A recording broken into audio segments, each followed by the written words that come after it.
argue that there are alternative ways to improve university quality without increasing tuition. Okay, so let's not long any longer.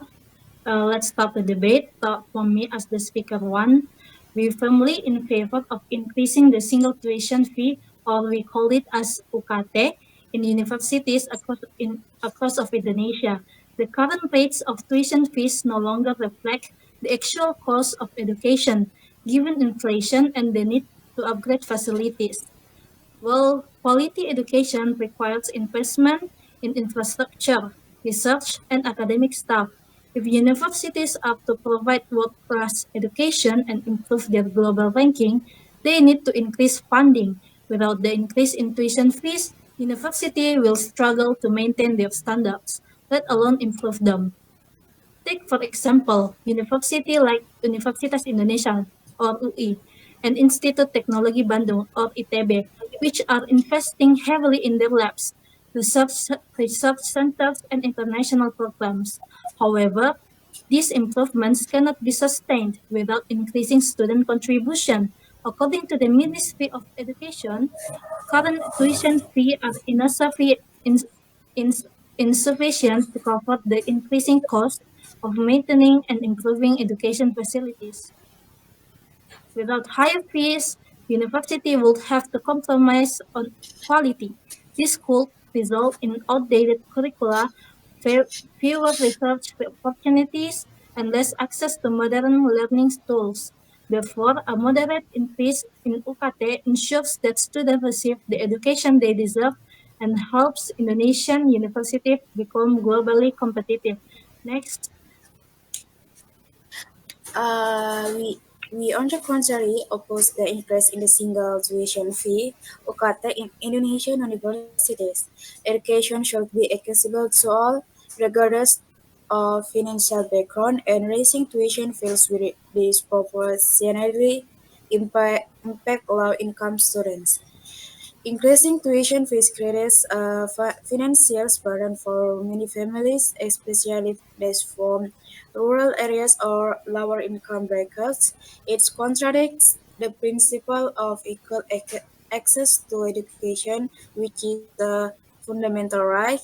Many students are already struggling to pay the current fees, and any increase could force some to drop out or forgo higher education altogether. A study conducted by the Indonesian Institute for Higher Education showed that more than 14% of students rely on scholarship of family student supports to finance their education. A rise in UKT will increase student debt and reduce opportunities for students from disadvantaged disadvantaged backgrounds.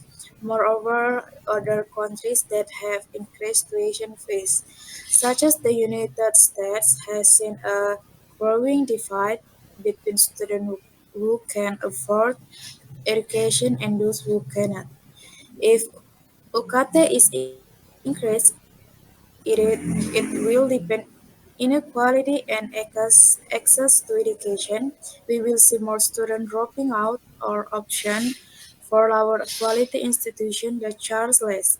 This would eventually lead to a decline in overall education attainment of the country, which will harm Indonesian future workforce and economy.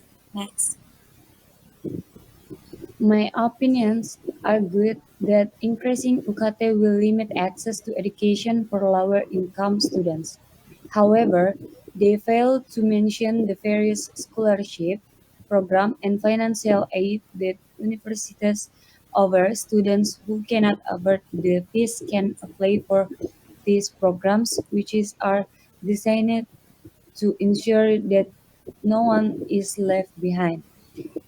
Raising UKT is a necessary step to maintain and enhance the quality of education.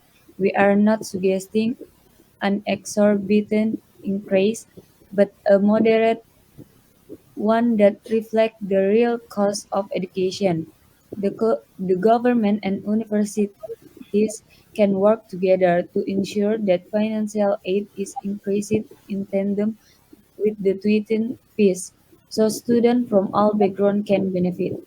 In fact, Universitas Gadjah Mada or UGM has implemented a tiered system what students from wealthier backgrounds pay higher fees, while those from low-income families pay significantly less.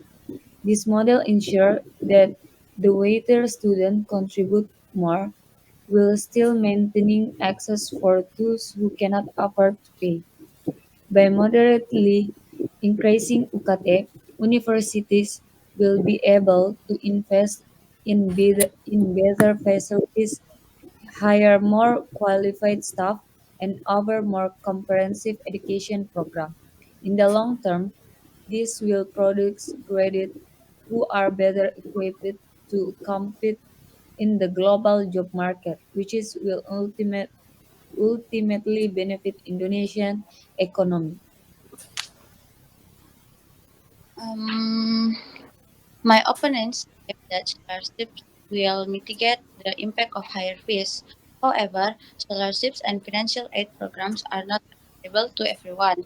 The process of applying is competitive, and there is no guarantee that all deserving students will receive the assistance they need. Moreover, an increase in UKT will place additional pressure on students to perform well academically just to keep their scholarships. This can lead to unnecessary stress and mental health challenges. Universities should be focusing on reducing these pressures, not exacerbating them with higher financial demands. Studies from the Indonesian Education Monitoring Network have shown that students from middle-income families who don't qualify for scholarships are often the hardest hit by tuition increases, are to reach financial aid but not wealthy enough to afford higher fees comfortably. By increasing UKT, we will see a growing divide between those who can afford education and those who cannot, leading to a less equitable society. The long-term consequence is a more elitist education system, where only the wealthy have access to quality education, perpetuating social and economic inequality. To continue our point, we need to understand that higher tuition fees are not the enemy of education. They are a solution to the evolving needs of universities. Quality education is an investment in the future, and universities need sustainable financial models to meet the increasing demands of modern academic standards. My, my opponents argued that raising fees is unfair, but in reality, it reflects the true cost of running an university, the cost of new technology, research opportunities, and modernist facilities is rising. And without adequate funding, universities would stagnate. This stagnation would limit innovation and learning opportunities, which is could hurt our students, not just those from disadvantaged background. For example, universities in developed countries that have seen fee increase such as in the UK and Australia have resented the extra revenue into improving campus facilities, attracting world-class faculty and offering more scholarship to students. The University, the University of Sydney, for instance, saw significant academic improvement after tuition fee adjustment, with an increase in student satisfaction and global ranking. If we do not increase UKT, we risk falling behind in the global education race. Countries like Singapore and South Korea have surged ahead by investing in their universities and their graduates. are now some of the most sought after in the world. A moderate increase in tuition ensures that Indonesia does not get left behind, and it allows us to produce graduates capable of competing on the world stage.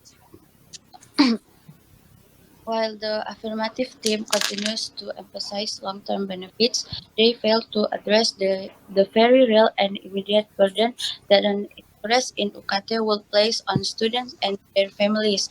The idea that the fee hike will be moderate is subjective and does not take into account the financial realities of many Indonesians. Rural families, for instance, often prioritize basic needs over education, and any increase in tuition could make university out of reach. Additionally, while technology and modern facilities are important, they should not come at the cost of accessibility. Education is a right, not a privilege, and it should not be contingent on how much money a student has. A report by the Indonesian Central Bureau of Statistics or BPS in 2023 showed that um, 30 30% of Indonesian households earn less than 5 million per month, and for these families a significant increase in tuition fees could mean choosing between sending a child to university or covering daily living expenses. Furthermore, countries like Germany provide high quality education at low or no cost, showing that educational excellence does not have to be tied to expensive fees. The long-term consequence of increasing UKT will be a growing educational divide, where only those from wealthy or upper middle class backgrounds can afford to attend to top universities. This inequality will not only harm individual students but also perpetuate systemic poverty and social stratification in Indonesia. While our opponents raise valid concerns about accessibility, but they are ignoring the measures already in place to ensure education remains affordable. As we have mentioned, scholarship programs and financial aid exist specifically to support those who are economically disadvantaged. The solution is not to keep fees stagnant, but to ensure that financial assistance goes alongside the fee increases.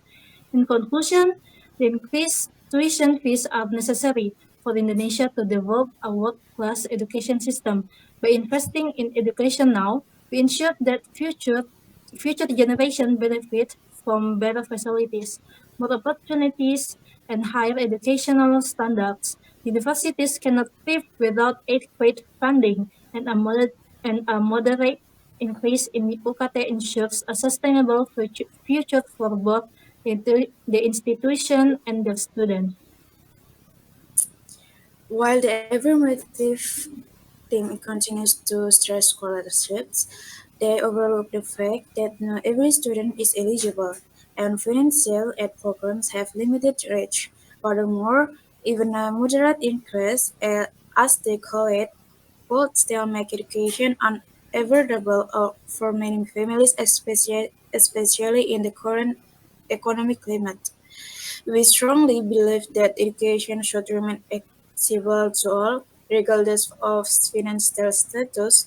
Increasing UKT would create an unjust system where only the privileged can pursue higher education.